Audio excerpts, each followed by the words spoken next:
All right, now I'm gonna go take this tiller back off and hook the planter up so we can plant some more pumpkins.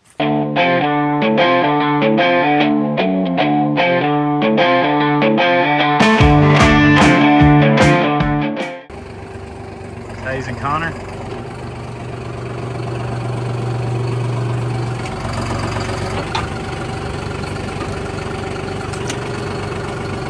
Let's come this way some because that side's got more give on it.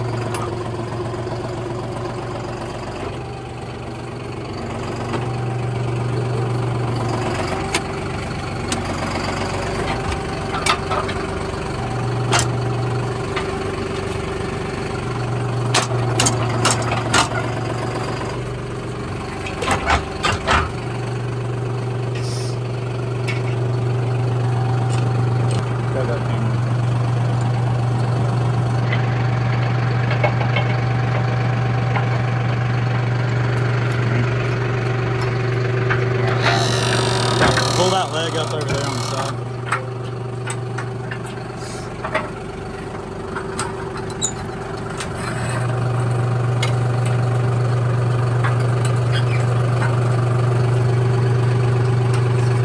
All right. Ready to put the seed on now, but the problem is all the seed is in the freezer, which is underneath all of this stuff. So now I get to take all that back off again and get to the seed. But I'm glad I have extra seed because you probably can't even get it this time of year. A lot of the varieties are sold out by, early spring. So I always try to keep just a little bit extra just in case you got to plant some more. Okay, let's see what we got. A few more jack seeds here. And here's the seeds. Okay, so we're going to plant some Cannonball and some Iron Man. And I've already got the Cannonball down in the planter. You can see them down in there pretty good. And Iron Man going in here. And these came out of the freezer. That's where I keep all my extra seed just so that it doesn't go bad on me in case I need it. I like to keep a little spare of everything. So I'm glad I did. I'm gonna need it this year. All right, so back out here at the pumpkin patch. Josh is going back over the flower fields with the cultivator. Just give them another pass, clean them up a little more. The less we have to hand weed, the better, of course.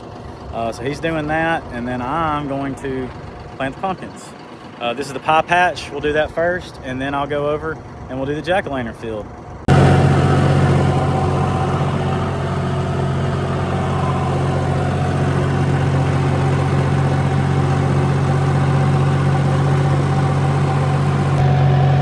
All right, we're replanting the pumpkins now. Let's hope it pays off. Got decent moisture in the ground.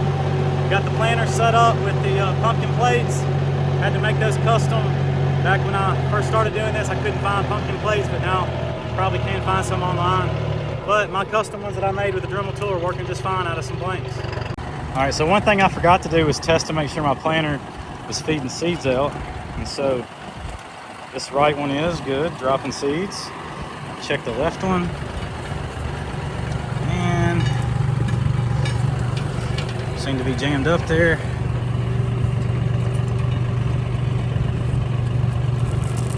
And that's one. So I'm glad I checked it. So see those first two rows, I probably didn't even plant. So I'm gonna have to go back over those. I got distracted talking to y'all. I always check that before I start and I didn't. So, all right, now we're feeding seed through. We just had a dirt clod in there from when it sat down on the ground. So I'm gonna go back over these and get the rest of the field planted. Halfway done, let's keep going. Get it all done. All right, so the pie pumpkins are replanted. Got those in the ground, and Josh is gonna work on cultivating the flowers some more on these other fields. He's got part of it done, but we've got some more fields to go. And I'm gonna go up and change seed out to the jack-o'-lantern seeds and go over and replant the jack-o'-lantern patches next. Okay, so here we are in the jack field. Just checking that out. We got it replanted, cleaned up. There's a few little patches of grass out there, but they're all dying or dead now because they got uprooted and chopped up by the cultivator, but by the disc. But we will come over these tomorrow, these two pumpkin patches, first thing in the morning, and we'll hit them with some spray. Hopefully the wind will be a little lighter in the morning. It's kind of breezy out right at the moment, but we'll hit them with some Pre-Emerge. Hopefully that will do the trick on these morning glories. I did a little research and got some special chemical in, and hopefully this will take care of those and not kill the pumpkins. That's a trick. You know, they're a broadleaf just like the pumpkins are, so it's easier said than done.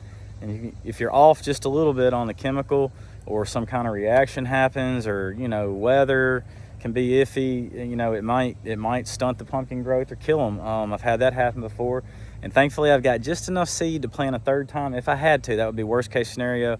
I've never had to plant 3 times in 1 year, but let's not hope this is that year. And for those of you wondering, you know, about you know, cover crops and other techniques, I mean, there's a million different techniques out there. We have, you know, limited space. We've got a 120-acre farm here, but we don't just have unlimited space. We're using all the fields that we can that are tillable, that are not too, you know, hilly, that we can rotate. We try to do a 3-year rotation between having flowers and pumpkins and things rotating out and in. And we do try to plant some wheat and some different things, some cover crops on occasion when we can.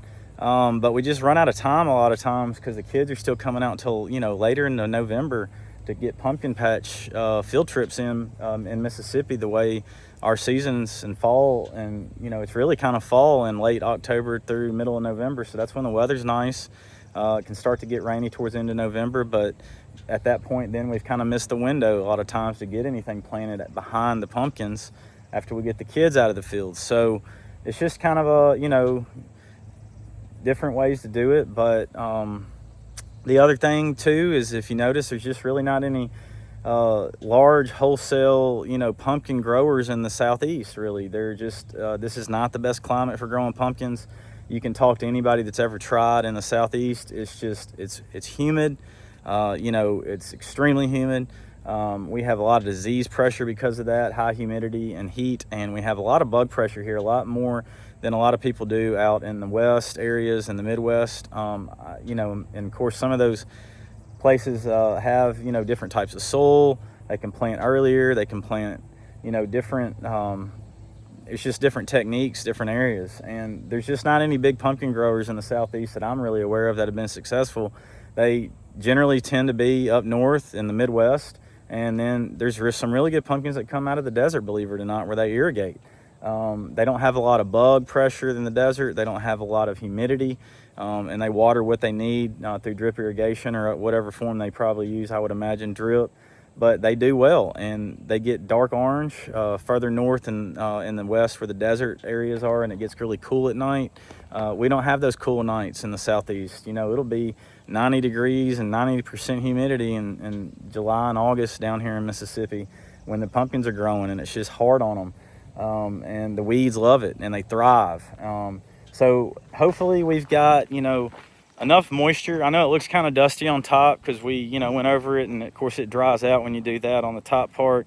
But hopefully, you know, we've got enough moisture in the ground here. If you dig down, you can kind of see, I can start to feel pretty good moisture down there, and it'll sweat overnight with all this humidity.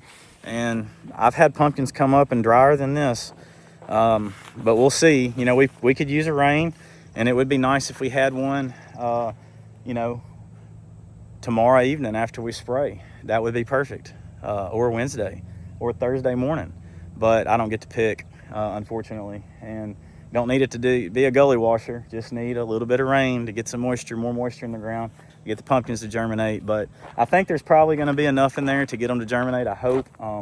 If not, then they'll hold in the ground for a week or so, 10 days. Hopefully we'll get a rain coming soon. And if not, then I'll start dragging out the watering equipment, and that's always a fun time.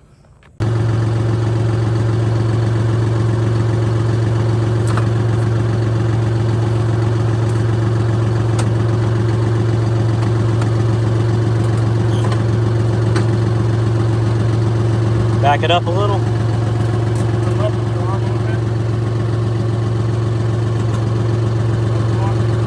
It's picking up though. Got the real hard to the left.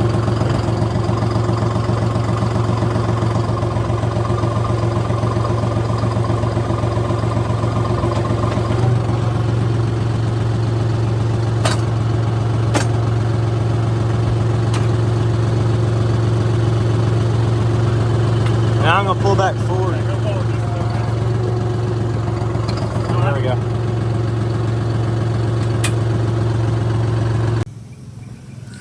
Well, always something when you're messing with machinery. Need to work on the hookup to the PTO. This piece came off. Shouldn't be a big deal. A couple Allen keys, tighten up some things, and get the sprayer ready to go.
So got the pumpkin sprayed, and now I'm going to go wash the tank out and clean up the spray rig. Hopefully we'll be done with that for this year. We don't have to do any more planting or disking or spraying, and we can just start getting the grass cleaned up around the farm, bush hogging finished, and keep the grass cut and the weeds down. We've got to work on these Christmas trees. You can see got some weeds coming up kind of in the middles of the rows. So we need to clean that up a little bit over the next couple of weeks, straighten up a few crooked trees, and just keep the farm going. But we'll see what else we can get into today. Garden's looking pretty good. Got some more purple hull peas. We're probably gonna run purple hull peas as a special this weekend in the restaurant, and I'll probably get a video of that and show you, what those look like and the process to get ready for this weekend at the restaurant soon. Do an episode on that. But the garden's looking good. Kayla's doing a good job out here on this. And now let's go up and unhook this sprayer. Okay, so after the appropriate amount of wiggling, jiggling, kicking, and pushing, and tugging, and knuckle scraping, we have got the spray rig unhooked and ready for the winter. And if you're asking or curious about the cover on this, and I put one down on the planter over here. It's not to keep the rain out, not worried about water getting on them. It's to keep the sun off of the plastic.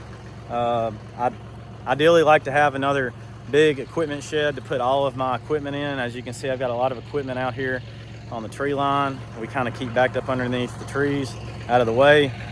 Someday, hopefully, we'll have another shed to put all of our equipment in and get it out of the weather a little better. But, it doesn't hurt it too bad sitting out here. We keep things greased up pretty good and keep the covers on to keep the sun from deteriorating the plastic, and it's worked out good for us over the years. So we'll keep doing what we got to do.